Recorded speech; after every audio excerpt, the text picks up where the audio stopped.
बिस्मिल्लाहिर्रहमानिर्रहीम, अस्सलाम वालेकुम। मैं हूँ आपकी होस्ट निदा आसिफ। बाखबर कराची प्रोग्राम में आज जो हमारा टॉपिक है वो है हाउसिंग स्कीम के हवाले से, क्योंकि हाउसिंग स्कीम तो कई लॉन्च हो रही हैं लेकिन उनमें फ़्रॉड किस तरह से किया जाता है हमारी आवाम के साथ, क्योंकि आवाम तो मासूम है, उसे तो नहीं पता किस तरह से जो है उनको डॉक्यूमेंट्स में उनको घुमा फिरा के जो है उनसे पैसे ले लिए जाते हैं। तो आज इसी हवाले से हम बात करेंगे। हमारे साथ मौजूद हैं स्टूडियो में नुमान रिजवी साहब का बहुत बहुत शुक्रिया, आपने टाइम दिया। नुमान साहब, आप मुझे बताएं, आवाम कौन सी चीज़ों की फ़रोग में, मतलब उनको किस तरह से जो है वो घुमा फिरा के डॉक्यूमेंट्स में जो है उनसे पैसे ले लिए जाते हैं लेकिन उनको इस तरह की चीज़ें प्रोवाइड नहीं की जाती हैं? ऐसा नहीं है, तमाम जगहों पे इस तरह नहीं है जिस तरह आपने बयान किया। कहीं अच्छे भी प्रोजेक्ट्स हैं और लोगों को डिलीवर भी हुआ है। अभी काफ़ी डबलिंग हो रही है ना, काफ़ी सारे लोग अपनी फाइल्स लेकर आते हैं और बताया जाता है कि इसकी तो एक और फाइल मौजूद है। जो एक्चुअल ओनर है उसको ये बताया जाता है कि ये मैं हूँ, मालिक को लेकर आ जाता है। मतलब एक ही फाइल के दो मालिक होते हैं एक ही प्लॉट के। बात आपकी सही है और ये वाकई एक माशी कत्ल है हमारे माशरे का कि लोग जमा पूंजी लेके आते हैं अपनी और वो बिल्डर्स के हवाले कर देते हैं जी। और बिल्डर्स या तो गायब हो जाता है या वो 2 महीने 4 महीने 6 महीने 8 महीने ऑफिस ही नहीं मिलता वहाँ पर। ये रूटीन है, प्रैक्टिस है कराची में। लेकिन बहरहाल अच्छे प्रोजेक्ट्स भी हैं कराची में, लोगों को डिलीवर भी किया है। हमारे इदारों को चाहिए कि इस पर सख्ती करें। मतलब ज़रूरी नहीं है कि उनको एक अखबार में नोटिस दे के या बरी ज़िम्मा हो जाएं कि ये प्रोजेक्ट, हाउसिंग प्रोजेक्ट जो है वो हमारे इन लिस्ट नहीं है। जैसे SBC है या और अथॉरिटीज़ हैं हमारी, वो अखबार में एक नोटिस तो लगा देती हैं लेकिन उसके बाद कोई रिएक्शन नहीं देती। नहीं होता, कोई रिएक्शन नहीं होता। SBC का जबकि चेक एंड बैलेंस KDA जब अप्रूव करता है, जब वो और जब बिल्डिंग बनने लगती है तभी उनको सब कुछ याद आता है कि तो इलीगल है। उससे पहले उनको कोई चीज़ों का नज़र नहीं आ रहा, तो उन आँखों में पट्टियाँ बांधी हुई होती हैं। बात ये है कि पट्टियाँ तो तमाम लोगों ने बांधी हैं इस मुल्क के अंदर, क्योंकि आज का टॉपिक हमारा बिल्डर्स के हवाले से, तो इसको हमने फोकस करना है। बात और कुछ भी नहीं है। बात ये है कि हमें और आपको कोई भी चीज़, अच्छा हमारा माशरा तो ऐसा है कि हम लोग सब्ज़ी लेने भी जाते हैं तो उसको भाव ताव देखते हैं, तो पता नहीं लोग क्यों बेवकूफ़ बन जाते हैं। जी पता नहीं लोग क्यों बेवकूफ़ बन जाते हैं, मेरी समझ से बाहर है। मतलब आप सब्ज़ी लेने जाती हैं, भाव ताव नहीं करती क्या? फल फ्रूट्स जी तमाम चीज़ें आप लेती हैं, भाव ताव तो करती हैं। तो जब हमारे भी लोग बेवकूफ़ लोग हैं और वो मतलब बेवकूफ़ बन जाते हैं, बेसिकली NOCs हैं, कुछ इदारे के डॉक्यूमेंटेशंस हैं जो कि बिल्डर्स शो नहीं कर पाते, लेकिन उसके बावजूद क्योंकि वो ऐसी प्रोजेक्ट दिखाते हैं और इतनी मतलब अट्रैक्टिव उसको दिखाते हैं और कम पैसों में दिखाते हैं, बेसिकली हमारे यहाँ मसला ही छत है। तो लोग बहुत आसानी से इस नारे पे, आपको पता है किराए इतने बढ़ चुके हैं, हर शख्स की ख्वाहिश होती है कि वो अपना ज़ाती घर वो ख़रीदे और उसमें रहे, क्योंकि ये भी एक बड़ा एक्सपेंस है। हर महीने जो है किस तरह से लोग पैसे निकाल के किराया देते हैं, तो ये चाहते हैं कि हम बेशक जो है इंस्टॉलमेंट में क्यों ना घर ले लें, लेकिन हमारी अपनी छत है। बिल्कुल ऐसे ही है, लोग इसी तरह आते हैं और होना भी चाहिए। बताता रहा हूँ मैं आपको, दहशतगर्दी से ज़्यादा बड़ा जुर्म है ये कि लोगों की आप जमा पूंजी जो है वो ले लेते हैं और उनको, मतलब आप ऐसे भी लोग हैं जो अपने बच्चियों का जहेज़ काट के, अपने बच्चों का पेट काट के इंस्टॉलमेंट्स और पेमेंट कर रहे हो, लेकिन आखिर में उनको नहीं मिलता। ये बहुत बड़ा इशू है शहर का। और ये वाक़यात आप देखें तो अब से नहीं, ये 80s 70s से सिलसिला चलता आ रहा है और अभी तक चलता आ रहा है। प्लस एक और बात मैं आपकी ऐड करूँगा, जहाँ बिल्डर प्रॉब्लम करता है हमारे यहाँ, जैसे कि कोई भी बड़ा उसने फ्रॉड किया और वो चला गया, उसके बाद हमारा इदारा, वैसे तो कोई और इदारा है नहीं इसके ऊपर, एक NAP है, अकाउंटेबिलिटी। जी हाँ बिल्कुल। अच्छा, जब NAP उस बिल्डर के पास प्री बार्गेनिंग करता है तो वो उन लोगों को माइनस करके बार्गेनिंग कर रहा होता है टेबल पे, जिन अलॉटीज़ ने उनको पैसे दिए होते हैं बिल्डर ने। उनको पता ही नहीं होता कि क्या बार्गेनिंग हो रही है। बिल्डर और NAP ने गठजोड़ किया, फिर बार्गेनिंग हुई। उस बिल्डर ने NAP को दे के अब उनका हिस्सा फारिग तहसील हो गया और चला गया, उसको क्लीन चिट मिल गई। लेकिन ऐसा भी नहीं है, आपको पता हमारी NAP तो माशाल्लाह काफ़ी अच्छा काम कर रही है। देखिए, बात यह है कि आप क्या उन लोगों को फेवर मिली है, या ओवरसीज़ क्लाइंट को, या उन सोसाइटीज़, हाउसिंग सोसाइटीज़ को जहां आपके मुराद याफ्ता तबके ने इन्वेस्टमेंट की थी, जहां 5 लाख 8 लाख 10 लाख गरीब मुतवस्सित तबके ने इन्वेस्टमेंट की, उनके साथ तो बहुत बुरा हुआ। वो तो आज भी हर दरवाज़ा बजा रहे हैं, लेकिन 0/0 है। बार्गेनिंग हो गई, ऊपर ही ऊपर मामला निपट गए, वो वहीं के वहीं फाइलें ले लेके घूम रहे हैं। मौजूद हैं। ऐसे कई लोग दिखाऊं मैं आपको शहर में, आपको खुद अंदाज़ा होगा शहर में ऐसे लोग कई लोग मौजूद हैं। तो हमारी आवाम इतनी मासूम है, उसको एटलीस्ट उनको भी तो थोड़ी अवेयरनेस होनी चाहिए ना।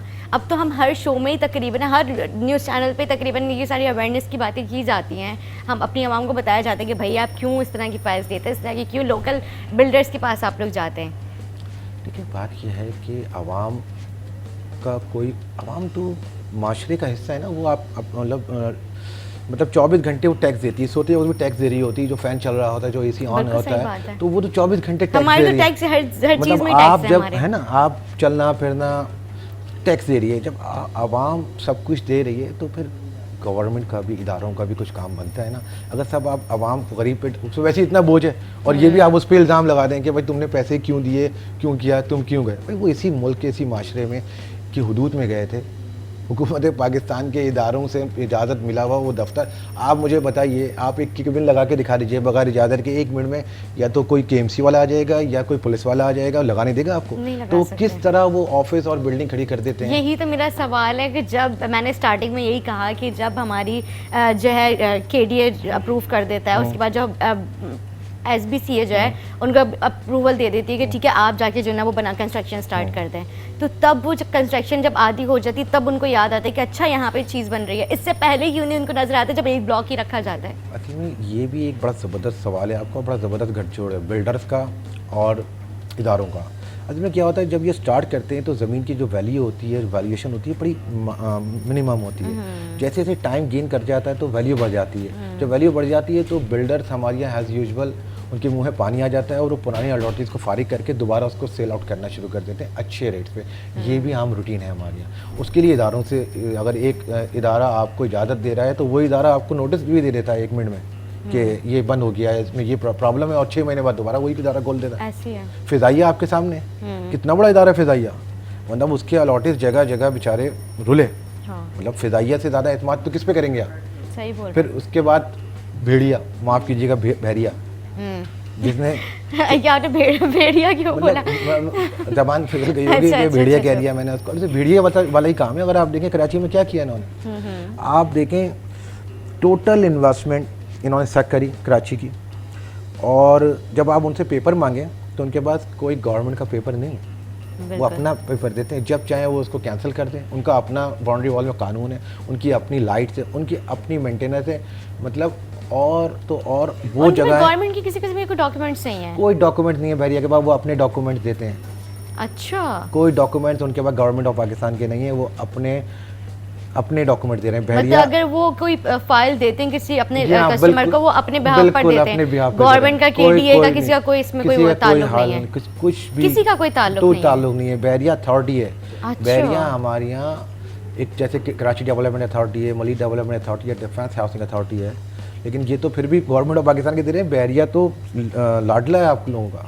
अच्छा, कराची में उसने ज़मीन लाख रुपए एकड़ से लिए, उन गरीब लोगों को पता ही नहीं है जो ज़मीन ले ली, और आधे से ज़्यादा जो डॉक्यूमेंटेशन नहीं है, कोर्ट में केस चल रहा है, और वो उसके बावजूद भी लॉन्च कर रहा है और हमारे यहाँ इज़्ज़त और एहतराम से देखा जाता है। ये जब आप ऐसे लोगों को अच्छी जगह बिठाएंगे तो फिर फ्रॉड तो आम होंगे।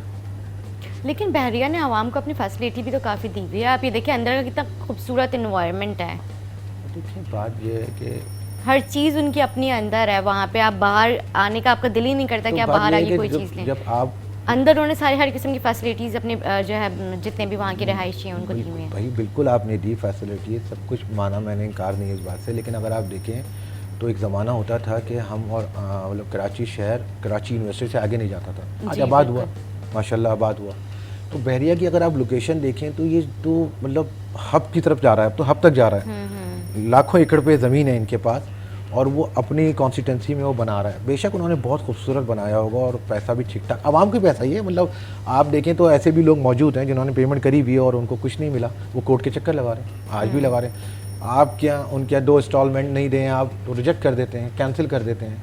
कानून बड़ा सख्त रखा हुआ है उन्होंने अपना, बहरिया में बहुत सख्त कानून है। बात यह है कि अगर आप खुद समझदार हैं माशाल्लाह, कराची में अगर बहरिया बाउंड्री वॉल के अंदर अच्छा कर सकता है तो कराची भी जो हमारे बड़े हैं इदारे हैं वो पूरे कराची को भी ऐसा कर सकते हैं। इसमें कोई ऐसी रॉकेट साइंस नहीं है। सही। आप अगर हिम्मत करें, कोशिश करें, तो अगर बहरिया ने बाउंड्री वॉल के अंदर इतना अच्छा, जैसे आपने तारीफ़ करी अभी, तो आप कराची को भी ऐसा कर सकते हैं। नया नासाबाद कितना अच्छा प्रोजेक्ट लॉन्च हुआ, सॉरी, नया नासाबाद। लेकिन अभी अभी हालिया जो बारिशें हुई हैं उसमें उन्होंने कितनी बुरी तरह से तबाही मचाई है कि लोगों का जो पुराना फर्नीचर अपने घरों का, कुछ लोग नई नई शादियाँ भी हुई थी, मेरी पप्पो का वहाँ पे रहाइश है, तो मैंने खुद देखा, वो अभी रिसेंटली वहाँ पे शिफ्ट भी हुई थी, तो उनका पूरा घर का नया उन्होंने फर्नीचर लिया था और वो पूरा फर्नीचर उनका ख़राब हो गया, कई तकरीबन 1 महीने तक तो वहाँ पे पानी खड़ा रहा है। बेसिकली आपके यहाँ स्ट्रक्चर तो मैं नहीं समझता पाकिस्तान बनने के बाद दोबारा कोई स्ट्रक्चर में किसी ने ध्यान दिया हो। स्ट्रक्चर तो वही है, सीवरेज का निज़ाम नहीं है ना नथिंग है, वहाँ आप पे। ज़ीरो पे खड़े हैं। बात यह है कि जब आप दुनिया में आप कहीं भी चले जाएं तो वहाँ जो लोकल बॉडी सिस्टम होता है बड़ा स्ट्रांग होता है। हमारी बदकिस्मती ये है कि ख़ास तौर पे कराची में लोकल बॉडीज़ को काम ही नहीं करने दिया गया। हमारे नहीं, काम करने दिया भी तो उस तरह से नहीं किया गया। लेकिन काम करने दिया, ये सीवरेज का मसला आज से नहीं है कि अभी 1 महीने पहले जब सीवरेज मसला, तो ये काफ़ी सालों से तो चलता हुआ आ काफ़ी रहा है। सालों से ही बल्दियाती निज़ाम को आपने एक टांग पे रखा हुआ है। ये कोई अभी की बात नहीं है। बात ये कि बल्दियाती निज़ाम को वेरी बिगिनिंग से अगर आप फुल अथॉरिटी दें और इख्तियारात दें और फंडिंग दें, बेसिकली फंडिंग जो है अथॉरिटी भी दी गई है, लेकिन उसके बावजूद इन्होंने क्या किया? नहीं, मेरे लिहाज से तो, मेरे इल्म में तो कभी भी ऐसा नहीं आया शहर में कि फंडिंग इन्होंने दी हो, बल्कि आपने ये कर दिया दुनिया में मेयर के अंडर में ये तमाम चीज़ें जो आप जिक्र कर रही हैं, जैसे SBC कर दिया इन्होंने, अब सिर्फ बिल्डिंग कंट्रोल अथॉरिटी कर दिया इन्होंने, Karachi building control authority. Plus ये कि मेयर के अंदर पुलिस होती है, आप मेयर के अंदर जो लोकल बॉडी जो भी इदारे हैं शहर के, वो उसके अंडर में होते हैं। हमारे यहाँ सिस्टम ही नहीं है। हमारे यहाँ तो मतलब वो असल में पॉलिटिक्स बहुत इंपॉर्टेंट है, पॉलिटिक्स हो जाती है। आपके यहाँ बदकिस्मती ये है सिंध की कि कराची शहर में मतलब बदीन से, दादू से, लाड़काना से आके शहर में अगर हुक्मरानी करोगे तो उन लोग शहर का क्या पता। आप लोकल से, हम लोकल से, हम जो लोग लोकल से हैं, अगर वही हुक्मरानी करें तो शायद बेहतर हो जाए। जी हाँ, बहुत बेहतर हो जाए। सही। नहीं, बेहतरी किस तरफ से आएगी? मेरा तो बस एक यही सवाल है ना, किस तरह से बेहतरी आ सकती है? बेहतरी इसी वजह से आएगी कि अगर आप लोग इंसाफ के साथ जिसका जो राइट्स है उसको वो दिए जाएं, यकीनन तौर पर बेहतरी आएगी। जी बिल्कुल बेहतरी आनी चाहिए। और हम सब की ख्वाहिश है कि कराची शहर में जो भी रहता हो, उस सब की ख्वाहिश है। आपने देखा पिछले बारिशों में कोई पुरसानी हाल नहीं था। ये कराची था जो वो आज़ाद कश्मीर चला गया था, दलदला आया था, बटग्राम और पता नहीं कहाँ कहाँ, जहाँ भी जब भी मुसीबतें आई इस मुल्क के अंदर, कराची सबसे आगे खड़ा, किसी भी हवाले से हो। मतलब चले, फंडिंग तो कराची वैसे भी कर रहा है, सुबह शाम कर रहा है। चला, मतलब आप देखें कि 65% पाकिस्तान को दे रहा है बजट और 90% सिंध को दे रहा है, सिंध गवर्नमेंट। कराची तो वैसे भी दे रहा है। मतलब इंसानियत के नाते भी कराची खड़ा हो जाता है। हमारे लिए 2 लफ्ज़ मेरे ख्याल से मुझे किसी का याद नहीं पड़ता कि कोई किसी ने आवाज़ दी, बल्कि लोगों ने उसको जो मेमोरीज बना के जो है वो सोशल मीडिया पे चलाया ज़रूर, ये जब भी बारिशों के आप जिक्र कर रहे हैं, बारिशों में, लेकिन किसी ने हमदर्दी का हाथ नहीं रखा। हमारे वज़ीर आज़म साहब ने कहा था कि हम कराची और कराची वालों के साथ खड़े हुए हैं। बात यह है कि उनका परेशान होने की कोई ज़रूरत नहीं है। ये तो बात इमरान खान साहब ने वज़ीर आज़म और बनने ऐसी से बात पहले भी नहीं करी। है, फेडरल गवर्नमेंट ने काफ़ी जो है लोग अपने वर्कर्स को हमारे लिए मतलब खड़ा किया। लोग, मैंने खुद देखा रोडों पे खड़े हुए बेचारे जो सफाइयाँ करवा रहे हैं और पानी ड्राई करवा रहे हैं, मतलब उनकी मशीनरीज रोडों पे, वो सब सारा काम तो हो ही रहा था। बात ये कि जिसका जो काम है अगर आप उसको नहीं देंगे तो यही होगा। तो फिर वज़ीर आज़म को सफाई, क्योंकि हमारी सिंध गवर्नमेंट का तो उस वक्त कुछ अदा पता ही नहीं था, लेकिन फिर भी फेडरल गवर्नमेंट जितना कर सकती थी उन्होंने किया। लेकिन उतनी तो नहीं कर पाई ना, वो भी उतनी कर पाई। कराची को जो उम्मीदें थी, कराची ने उनको सपोर्ट दिया, अपने मिजाज से हट के तहरीक इंसाफ को वोट दिया। लेकिन तहरीक इंसाफ मतलब वही वाली बात है कि आपको पता ही नहीं होगा कि आपका MNA कौन है, नाम भी नहीं जानती, क्योंकि उसकी वजह है कि वो भी लोकल्स नहीं है ना। मतलब वो बस आ गए, उन्हें भी यकीन नहीं आया। सुबह उठ के मिठाई खिलाने के लिए लोग नहीं थे उनके पास, वो जीते कि मिठाई किसको खिलाएं, जीत तो गए, एक बंदा नहीं है उनके यहाँ मिठाई खिलाने के लिए, वो जीत गए। तो ये वाक़यात हुए कराची में जिसका भुगत रहे हम। हाँ, सही बात है। अच्छा नमान साहब, जब कोई भी, अगर जैसे मैं जाती हूँ या आप जाते हैं, तो किसी मतलब फ़ाइल लेके अपने जाते हैं, तो किन किन महकमों में जाके जो है आवाम अपनी फ़ाइलों की तस्दीक कर सकती है कि ये बिल्कुल अथेंटिक है? हमारे यहाँ इस वक्त 4 से 5 अथॉरिटीज़ काम कर रही हैं। अब एरियाज़ बात है, अब देखें जैसे मलिक डेवलपमेंट अथॉरिटी है हमारी, वहाँ हमारे भी प्रोजेक्ट्स बन रहे हैं, हम प्रोजेक्ट्स बना रहे हैं। SNR मार्केटिंग प्रोजेक्ट लॉन्च कर रही है। और मलिक डेवलपमेंट अथॉरिटी में सुहेल साहब ने बहुत अच्छा काम किया, जो एडिशनल डायरेक्टर थे। उन्होंने बाकी बहुत अच्छा डेवलप किया। और आने वाले वक्तों में आपको दिखेगा भी वो जो रोड्स हैं या सेवरेज, आने वाले 40 से 50 साल के बाद तक के उन्होंने काम किया। उनकी जो प्लानिंग है 50 साल वाली प्लानिंग है। तो तेसर में बड़ा काम हुआ मलिक डेवलपमेंट अथॉरिटी में। तो जो लोग जहाँ लेना चाहते हैं वहाँ की अथॉरिटी से ज़रूर रब्ता करें, एक बार उनके पास जाके, उनके इदारों के पास जाके उसकी वेरिफिकेशन ज़रूर कराएं। Malik development authority, defence housing authority तो खैर है, असल में लोग ज़्यादातर इन्वेस्टमेंट उस जगह पे करते हैं जो नौ आबादी एरिया, जहाँ आबाद हो रहे होते हैं, जहाँ भी आबादी नहीं होती है। इसीलिए मैंने आपको जिक्र किया मलिक डेवलपमेंट अथॉरिटी का, जो कि आपके यहाँ ये नॉर्दर्न बाईपास से जो है मेमार के बिहाइंड से जो एरिया शुरू होता है और पूरा नॉर्दर्न बाईपास अब तक जा रहा है ये एरिया।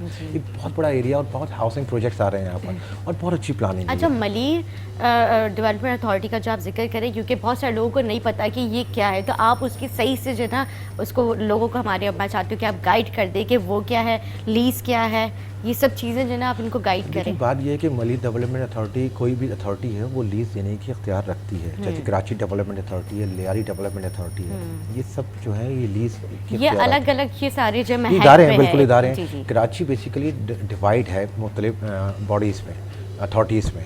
कराची प्लस कैंटोनमेंट भी एरियाज आते हैं हमारे यहाँ, कुछ कैंटोनमेंट्स में भी एरियाज हैं। तो ये 4 अथॉरिटीज़ हैं हमारी जो कराची में इस वक्त काम कर रही हैं और वो डिफरेंट उस पर काम कर रही हैं, जिसमें DHA आपके सामने ही है। अच्छा हमारा प्रोजेक्ट है KDA में ये तमाम जो आपका एरियाज हैं, ये सेंट्रल है, ईस्ट है, वेस्ट है, साउथ भी बेसिकली कराची डेवलपमेंट अथॉरिटी है। ये जो लियारी डेवलपमेंट अथॉरिटी है, ये वहाँ से ये जो हॉक्स बे वाला आपका जो तमाम एरिया है, लियारी वो सारा एरिया नहीं, लियारी नहीं, लेकिन ये जो हॉक्स बे न्यू आबादी हॉक्स बे पे जो बनाए थे इन्होंने, मतलब साहिल का जो पूरा एरिया, वो पूरा लियारी डेवलपमेंट अथॉरिटी वहाँ से वो ये भी हब तक आ रहा है, LDA भी वहाँ तक आ रहा है। प्लस आपके यहाँ जी और जो मलिक डेवलपमेंट अथॉरिटी है, ये सारा नॉर्दर्न बाईपास से लेकर देते हैं sir. Plus Malik development authority आप अगर आप देखें तो वो जो नेशनल हाईवे है हमारे यहाँ, जहाँ सबसे पहले स्कीम इन्होंने लॉन्च की थी MDA स्कीम 1 के नाम से, बहुत अच्छी स्कीम थी वो, वहाँ तक के वो कुछ एरियाज आ रहे हैं। ठीक है, तो मतलब कि ये डिपार्टमेंट मतलब तस्दीक का मैंने आपसे पूछा था, तस्दीक मैंने बोला कि देखें बात ये है कि जो लोग बैठे हुए हैं, पहले तो ये पता होना चाहिए कि जो क्या उन्होंने कोई प्रोजेक्ट पहले लॉन्च किए नहीं किए, लेकिन चलो नहीं भी किए, पहली दफ़ा शुरू कर रहे हैं, कोई सबका राइट है, लेकिन कम से कम उनको NOCs उनके पास होनी चाहिए। क्योंकि देखिए एजुकेटेड लोग जो होते हैं उनको तो डिपार्टमेंट्स के बारे में पता होता है, लेकिन जिनके पास कोई एजुकेशन नहीं है, लिटरेट है, उनको तो नहीं पता ना इतना कि हम किस तरह से कौन से एरिया में किस डिपार्टमेंट में जा रहे हैं। ठीक है, इस पर बिल्कुल आपने अच्छी बात की और इस पर हमारी गवर्नमेंट को हंगामी बुनियादों पर एक इदारा ऐसे बनाना चाहिए जो न्यू लॉन्चिंग स्कीम्स हैं उसकी जो मालूमात हैं वो जो आम आदमी है वहाँ से ले ले। तमाम अथॉरिटीज़ में एक इदारा बना दें या एक टोटल जो है वो सेंट्रल करके एक इदारा बना दें जो हेल्पलाइन जिसकी मौजूद हो, प्रॉपर हेल्पलाइन होनी चाहिए जिनको एक कॉल पे सारी मालूमात हो जाए। बिल्कुल, मैं आपके इस चैनल के तवज्जुह से मैं ये बात कहता हूँ कि एक ऐसा हेल्पलाइन इदारा बनाना चाहिए जिसमें एक कॉल पे उनको पता चल जाए कि आया वो इन्वेस्टमेंट जो कर रहे हैं वो सही भी है कि गलत है। सही, ये बहुत ज़रूरी चीज़ है, बिल्कुल होना चाहिए ऐसा। बिल्कुल सही बोल रहे हैं हम। सर्कल रेलवे बहाली में कई मकानात जद में आए, बिल्कुल उनको दिए भी गए प्रोजेक्ट, उनको लोगों को घर दिए गए।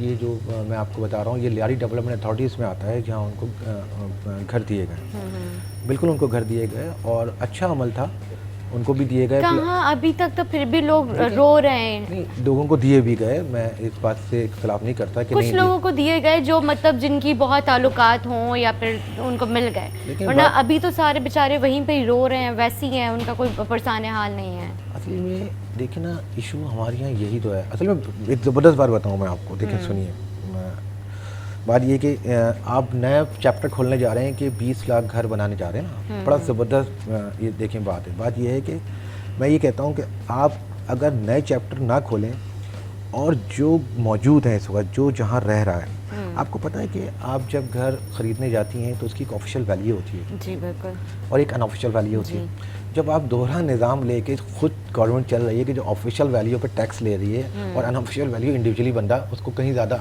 जो एंजॉय कर रहा है, जैसे 1 करोड़ रुपए की चीज़ है अगर फॉर एग्जांपल उसकी 8 से 10 लाख रुपए ऑफिशियल वैल्यू है। मैं ये कहता हूँ कि अगर गवर्नमेंट मज़ीद घर बनाने के बजाय उन ऑफिशियल वैल्यू को बहाल कर दे और वो ऑफिशियल वैल्यू ही कर दे घर की, तो आपके यहाँ 90% गुर्बत ख़त्म हो जाएगी। सही, जब आपके यहाँ रिहाइश का मसला हल हो जाएगा, जो एक तलवार है हमारे यहाँ रेंट वालों के लिए, वो हर महीने की तलवार है, एक बैल बजती रहती है कि आपने मकान का और टिक जो घड़ी है वो आपको मार रही है मुसलसल। तो अगर आप ऑफिशियल वैल्यू और रेंटल वैल्यू को कंट्रोल कर लें कि एक एरियाज़ के हिसाब से कि इस एरियाज़ में ये रेंट होना चाहिए, इस एरियाज़ की ये वैल्यू, जो वैल्यूशन गवर्नमेंट की वही रख लें, आप यकीन करें आप क्या 90% गुर्बत और करप्शन ख़त्म हो जाएगी। आपको पता है कि ये जितने केसेस आते हैं, जितने वज़ीर आज़म गुजरे हैं या जितने जो लोग भी गुजरे हैं, उनकी मनी ट्रायल मालूम करते हैं। जब मनी ट्रायल हम मालूम करते हैं तो पता चलता है उसमें जो पैसा आया था उससे किसी ने महल ख़रीदे, किसी ने अपार्टमेंट पोश एरियाज़ में लिए, किसी ने कई एकड़ ज़मीन ली। और ये सारे हमारे टैक्सेस से ये सुनिए, चीज़ें जो अगर आप ज़मीन की वैल्यू माइनस पे ले आए और जो उसकी ओरिजिनलिटी पे ले आए तो करप्शन ही ख़त्म हो जानी है। झगड़े जर और ज़मीन का है ना जी, ऐसी है। अगर आप यकीन करें, एक तो आपके यहाँ पॉलिटिकल लोग समझदार और पढ़े लिखे आना शुरू हो जाएंगे। जब उनको चाम ही नहीं मिलेगा कि पैसा ही नहीं है पॉलिटिक्स में, ये ज़मीन की वजह से आ रहे हैं। आप सबको देख लें, जितने बड़े बड़े लोग हैं इनके केसेस उठा के देख लें, सिवाय मुरब्बे, एकर्स, केनाल, ये इनकी करप्शन है और कोई करप्शन नहीं मिलेगी यार। करप्शन यही है, पैसा लगता ही यही है। जो ज़्यादा हो जाते हैं वो दुबई और इंग्लैंड में अपार्टमेंट्स लेना शुरू करते थे, ये रूटीन।